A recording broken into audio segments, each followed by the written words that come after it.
बिस्मिल्लाहिर्रहमानिर्रहीम। अस्सलाम वालेकुम। मैं हूं बिशारत राजा, शहर इक़दार से एक और व्लॉग के साथ आपकी खिदमत में हाज़िर। नाज़रीन, जैसा कि आप जानते हैं कि गुज़श्ता रोज़ सुप्रीम कोर्ट ऑफ पाकिस्तान ने इमरान खान साहब को उन 9 मई के उन आठ मुकदमात में ज़मानत दी थी, जिन्हें लाहौर हाई कोर्ट जिसकी चीफ जस्टिस हालिया नीलम है और उसके कंडक्ट पर सवालात उठे हैं। उन्होंने उसी लाहौर हाई कोर्ट की अदालत के एक जज जस्टिस शहबाज रिजवी ने उन ज़मानत केसेस को मुस्तरद करार दिया था, खारिज कर दिया था, ज़मानत नहीं दी थी। उसके ख़िलाफ़ इमरान खान साहब ने सुप्रीम कोर्ट से रुजू किया था, अपील की थी और सुप्रीम कोर्ट ऑफ पाकिस्तान ने उन 8 मुकदमात में इमरान खान साहब को ज़मानत दी। ये टोटल 12 मुकदमात थे। 4 मुकदमात में इमरान खान साहब पहले ही ज़मानत पर थे और 8 ये मुकदमात जिन्हें ज़मानत दी गई, यानी कि इमरान खान साहब पर अब जो 9 मई के वाले से जो 12 मुकदमात थे, वो उन तमाम मुकदमात में वो ज़मानत पर हैं। एक मुकदमा उनके ख़िलाफ़ अभी GHQ के वाले से, जिसका ट्रायल अडयाला जेल में हो रहा है, वो जारी है। वो सुस्त रवि का शिकार है। अभी ये उस ज़मानत के केस को लेकर पाकिस्तान तहरीक इंसाफ सेलिब्रेट कर रही थी, लेकिन रात ये इमरान खान साहब के भांजे अलीमा खानम के बेटे शाहरेज़ खान को जो मुबैना तौर पर उन्होंने ट्वीट किया है, अलीमा खानम ने और सलमान अकबर राजा साहब ने भी बात की और दीगर लोगों ने भी, आज़ाद राय से भी बात की कि उन्हें रात ये घर से उठाया गया। नकाब पोश लोग थे। राना सनाउल्लाह साहब ने उसकी तस्दीक भी की और ये कहा कि लाहौर पुलिस चीफ जो हैं, उनसे हमारा रब्ता हुआ है। उनका कहना है कि हमने शाहरेज़ खान को गिरफ़्तार नहीं किया। फिर गिरफ़्तार किसने किया, ये एक बड़ा सवालिया निशान है।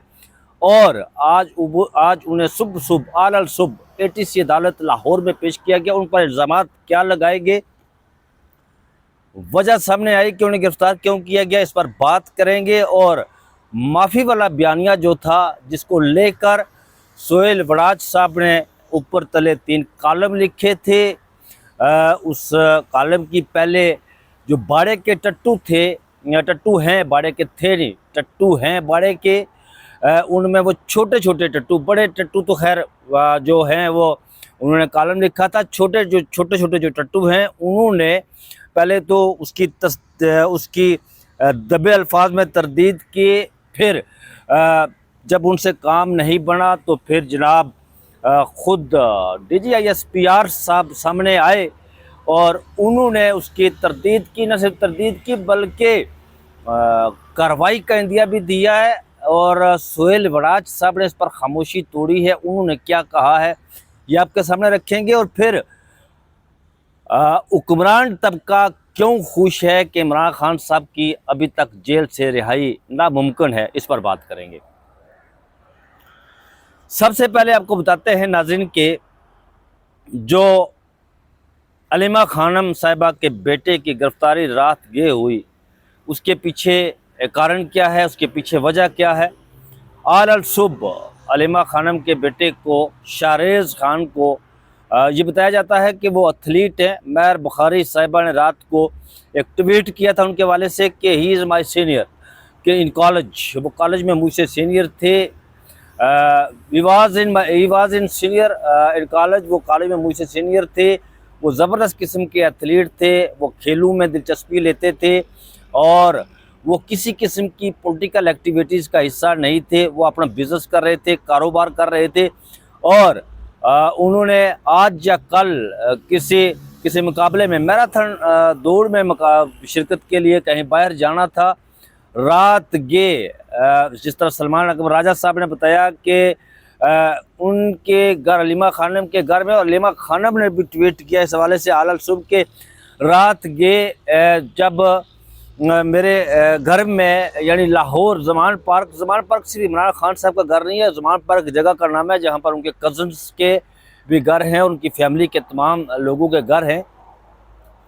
वहाँ पर रेड किया गया। नकाबपोश लोगों ने आर्म फोर्सेस का लफ्ज़ इस्तेमाल किया उन्होंने, और मेरे बेटे को उठा लिया गया और घर का दरवाज़ा तोड़ा गया। नाज़रीन, यहाँ एक सवाल पैदा होता है, सवाल ये पैदा होता है कि जब आप जानते हैं मैं तो हर दौर में बुनियादी इंसानी हकूक़ की जो वायलेशन होती है, खिलाफ वर्जी होती है, चादर चारदीवारी का जो तकद्दस पायमाल होता है, मैं हर दौर में उस पर तनकीद करता रहा हूँ। इमरान खान साहब के दौर हुकूमत में जब मरीम नवाज़ का घर जो जिस होटल में कराची गई हुई थी, सिंध गई हुई थी, दौरे पर थी, तो जिस होटल में उनका पड़ाव था, रात ये उस होटल का दरवाज़ा तोड़ा गया। तो आईजी सिंध को बुलाया गया, तो आईजी सिंध ने कहा कि मुझे तो मालूम नहीं कि किसने तोड़ा है।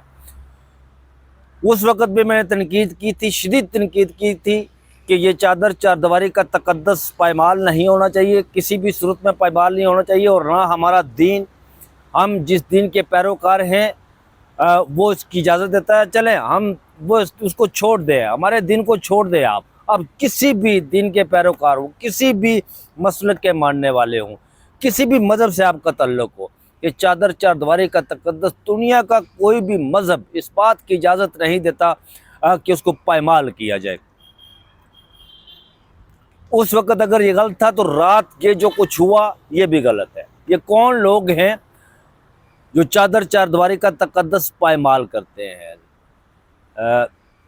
वज़ीर-ए-आज़म के जो मावन ख़ुसूसी है राना सनाउल्लाह, उन्होंने रात ये एक टीवी प्रोग्राम में कहा कि लाहौर पुलिस के जो चीफ हैं उनसे हमने पूछा तो उन्होंने कहा कि ये काम हमने नहीं किया।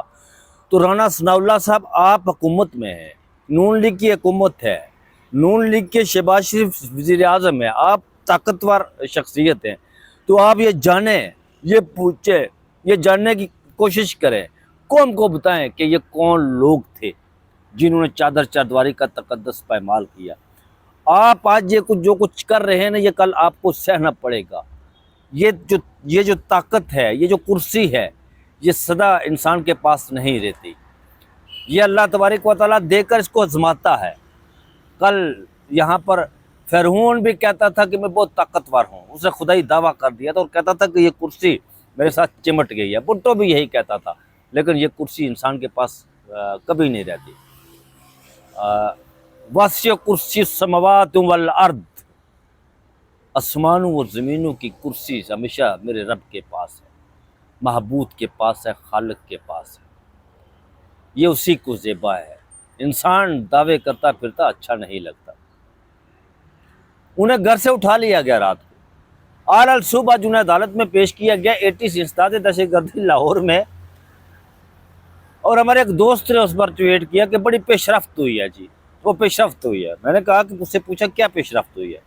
उसने कहा जी शाहरेज खान यानी इमरान खान साहब के भांजे को 9 मई के मुकदमे में गिरफ्तार किया गया और अदालत के सामने पेश किया गया कि ये भी 9 मई के मुकदमे में मुलव्वस है। हुजूर वाला 9 मई के मुकदमात की जो मुज़क्का खिज़ी है, जिस जाली बूंदे तरीके से मुकदमात बनाए जा रहे हैं, जिस तरह लोगों को टॉर्चर किया जा रहा है, ये एक अजीब व गरीब किस्म की जिस तरह केसेस बनाए जा रहे हैं। सुप्रीम कोर्ट ऑफ पाकिस्तान में जब केसेस आते हैं या हाई कोर्ट में जब केसेस आते हैं तो सवालात उठते हैं, तो फिर इनकी चीखें निकलती हैं। प्रोसिक्यूशन के पास थूक के पकोड़े तलने के सिवा कुछ नहीं होता। वो कहते हैं जी कि हमें पता नहीं है जी ये क्या हुआ क्या नहीं हुआ। स्टार गवाह जो होते हैं वो पुलिस वाले होते हैं। अजीब व गरीब पूरे केसेस में पुलिस वाले गवाह हैं। अब तो ये खबर ये भी बनाई जा रही है कि इमरान खान साहब बताई जा रही है कि इमरान खान साहब पर फर्द जुर्म जो आयद की जाएगी उसमें 9 मई के वाले से और वादा माफ गवाह कोई मसूद महमूद की तरह। नाज़रीन, आपको पता है कि मसूद महमूद वो गवाह बने थे जुल्फ़िकार अली भुट्टो के केस में, जिसकी बना पर उन्हें सज़ाए मौत हुई थी। इस तरह का कोई वादा माफ गवाह भी तैयार कर लिया गया है और उन पर साजिश बगावत का केस बनाया जा रहा है इमरान खान साहब पर। लेकिन वो 70 की दाई थी, ये 70 की दाई नहीं, वो 50 साल पहले का वक्त था। 50 साल पहले जो बच्चे पैदा हुए थे आज वो इस मुल्क पर हुक्मरानी कर रहे हैं, वो इक़्तिदार कर रहे हैं। और 50 साल पहले जो पानी पुलों के नीचे से वो बह चुका है, आज दुनिया कहाँ के कहाँ पहुँच चुकी है। और हम 50 साल पहले वही बगावत, वही साजिश, वही तौर, वही तरीके लेकर लेकर चल रहे हैं। और 9 मई का मुकदमा उन पर बनाया गया है, शाहरेज खान पर। बहरहाल 9 मई के मुकदमात में जितने भी अदालतें जमानतें हैं, सुप्रीम कोर्ट ऑफ पाकिस्तान जमानतें देती है, तो जमानतें उन्हीं को दी जाती है जिन पर यह साबित होता है कि ये कुछ भी केस नहीं है, ये झूठे केस है। तो 9 मई के मुकदमात जितने भी सुप्रीम कोर्ट ऑफ पाकिस्तान में आते हैं वो ठहर नहीं पाते, वो टिक नहीं पाते। बहरहाल एक और मुज़क्का खिजी, एक और भूंडा अंदाज, एक और भूंडा तरीका।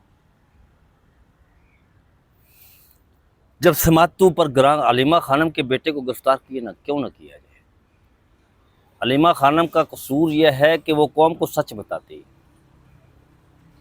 अलीमा खानम का कसूर यह है कि वो इमरान खान की बहन है। शौकत खानम और इकराम नियाज़ी का खून उसकी रगों में दौड़ रहा है।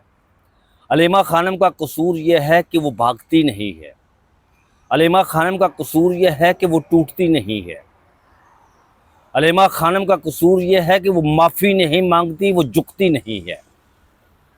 अलीमा खानम का कसूर यह है कि वक्त के यजीद को यजीद कहती है।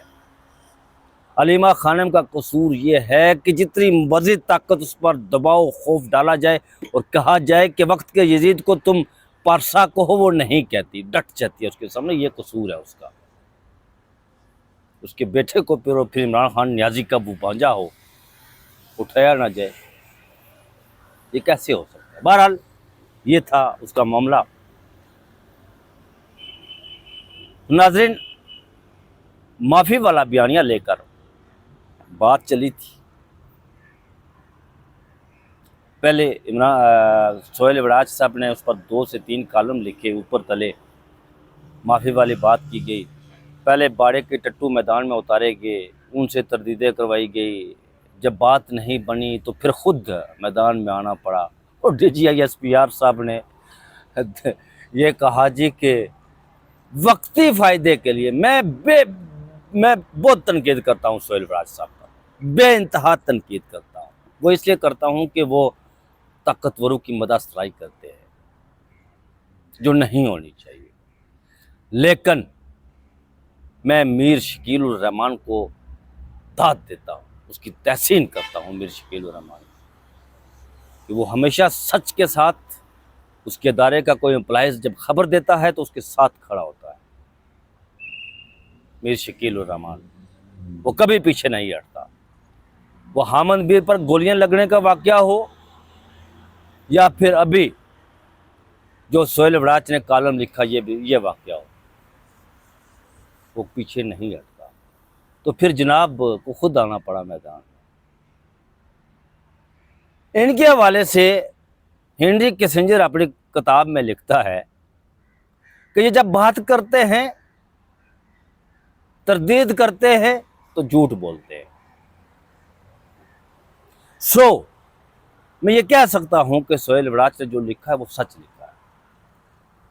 हबीब अकरम साहब ने यह कहा है कि जब ये कल तरदीद आई तो मैंने सोहेल वड़ाच साहब को ट्वीट किया। मैंने सोहेल वड़ाच साहब को कॉल की और वो किसी साहिल समुंदर पर बैठे हुए थे, तो उन्होंने मेरा फ़ोन पिक किया, कॉल पिक की। तो मैंने कहा कि आपने जो कॉलम लिखा था उसकी तो तरदीद आ गई। उस हबीब अकरम साहब कहते हैं कि मैं उस वक्त टीवी के सामने था, जो टिक्कर चल रहे थे। उन्होंने पूछा क्या तरदीद, तो मैंने टिक्कर पढ़कर उन्हें सुनाए, तो उन्होंने फ़कत 2 अल्फाज में बात खत्म कर दी। सोहेल वड़ाच साहब ने कहा कि मैंने ये नहीं कहा कि ये इंटरव्यू है और मैं इस पर मज़ीद बात नहीं करूँगा। सोहेल वड़ाच साहब इस पर बात नहीं करेंगे, आप वो बोलेंगे नहीं, वो तरदीद भी नहीं करेंगे, वो कुछ नहीं कहेंगे, कोई मजबूरी होती है इंसान की। लेकिन उनका लिखा हुआ जो था ना, वो सच था। जब चारों अतराफ से तनकीद हुई तो फिर एक और साहब, वो कोई फ्रांस में ब्रसेल्स में कोई बड़े बिजनेसमैन हैं जिनके घर जनाब फील्ड मार्शल साहब आए थे। उन्होंने पहले अबसार आलम साहब के प्रोग्राम में पहले कुछ उन्होंने तस्दीक की, इस इंटरव्यू की, बातें की, सारा कुछ कहा कि बिल्कुल ठीक हुआ है। और फिर रात के उन्होंने भी अपने जो कहे हुए अल्फाज थे वो उनसे मुकर गए। उन्होंने भी एक को क्लिप दिया है जनाब के शोएब राज ने झूठ बोला है, झूठ लिखा है, कोई इस तरह की मीटिंग नहीं हुई, वन ऑन वन मीटिंग। तो 78 साल तारीख तो यही बताती है ना। 71 में मोहब्बत के जमजमे ये किससे लिखवाया था? अल्ताफ कुरैशी से। अल्ताफ कुरैशी जिंदा है आज, पूछे उससे जाकर। उस टोले को जिसमें मुजीबुर रहमान शामी वो मौजूद था, मशरक़ी पाकिस्तान में भेजा गया 71 में। तो वहां के लोगों के अंदर जो नफरत थे इनके खिलाफ, इस टोले को किसने कहा था कि वापस जाकर आप लिखें कि मशरक़ी पाकिस्तान के लोगों के अंदर मगरबी पाकिस्तान के बारे से मोहब्बत के जमजमे बह रहे हैं? पूछें। उस वक्त भी झूठ लिखवाया गया है इससे। ये हमेशा ऐसे करते हैं, 78 साल इनकी तारीख है। ये कोई ऐसी बात नहीं कि नाज़रीन के आप के हैं कि ये सच बोलते नहीं। बहरहाल उन्होंने भी खामोशी तोड़ी है। अंसार अब्बासी साहब ने लिखा जी कि हुकूमत जो है वो बड़े ही पुरबाश, बड़ी मुतमईन सेटिस्फाई बैठी हुई है जनाब।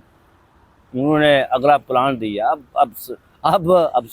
अब जो ये अंसार अब्बासी साहब हैं, ये भी माशाल्लाह उसी कबील से तल्लुक़ रखते हैं ना, तो लिहाजा इनकी बातों को ये खबरियत देते ना, ये वो मैं इस पर भी बिलीव नहीं करता, क्योंकि वो जब ज़लील करते हैं ना तो फिर वक्त नहीं लगता, टाइम नहीं लगता। उन्होंने कहा कि मोहब्बत के, उन्होंने लिखा है कि जी वो बैठे हुए हैं बड़े सेटिस्फाई हैं जी कि इमरान खान साहब के जो केसेस हैं वो अब अगले साल जाकर लगेंगे जी, अपील लगेगी अपनी बारी पर। और high court, Islamabad high court के जस्टिस सरफराज डोगर साहब पहले ही बता चुके हैं जनाब, एक आपको पता है कि वो पहले बता चुके थे कि इतने अपील पेंडिंग केसेस हैं, अपील के मर्डर के लगी हुई है, वो फलां लगी हुई है, फलां लगी हुई है, और बारी आने पर 162 नंबर लगा अलाट हुआ था इमरान खान के। 161 ये जो 190 मिलियन पाउंड का अलकादर ट्रस्ट केस वाला, अलकादर नहीं है, अलकादर ट्रस्ट केस ही है, 190 मिलियन पाउंड वाला नहीं है। बहरहाल वो अपील का केस, तो उन्होंने बता दिया जी कि कोई अगले साल जाकर लगेगा, तो इसमें उनकी बरीयत होती है। तो उस वक्त तक और केसेस, जी लिखा है उन्होंने खबर में, इस वक्त तक और केसेस के फैसले आ जाएंगे और इमरान खान साहब अंदर रहेंगे। लेकिन ये उन्होंने लिखा है, लेकिन यहाँ पर वक्त बदलते देर नहीं लगती। इनकी बातों पर बिलीव न किया करें, इनकी बातों पर यकीन न किया करें, ये क्या कहते हैं क्या कह रहे हैं। क्योंकि बाजवा कहता था कि नवाज शरीफ साहब से हमारी कोई डील ही नहीं हो रही, कोई बातचीत ही नहीं चल रही, कोई कुछ नहीं हो रहा। टीवी पर आकर जनाब वो मेजर जनरल, उस वक्त DGI-SPR थे लेफ्टिनेंट जनरल इफ्तिखार बाबर, आजकल मेरे ख्याल में कोर कमांडर कराची हैं। और 3 दिन बाद पता चला कि नवाज शरीफ साहब जो वो चलेगी जनाब, एयर बस मंगवाएगी और वो लंदन इलाज के लिए चले गए। 3 दिन पहले वो करो नहीं, बातचीत नहीं हो रही, डील ही नहीं हो रही, कुछ नहीं हो रहा। तो ये ऐसे होते हैं। तो नाज़रीन ये थी अपडेट, मुझे अपनी दुआओं में ज़रूर याद रखिएगा। ये चैनल आपका अपना चैनल है, इसे सब्सक्राइब भी कीजिएगा, लिंक शेयर भी कीजिएगा और टल्ली का बटन ज़रूर दबाइएगा। मुझे दीजिए इजाज़त, अपना बहुत सारा ख्याल रखिएगा। अल्लाह हाफिज़।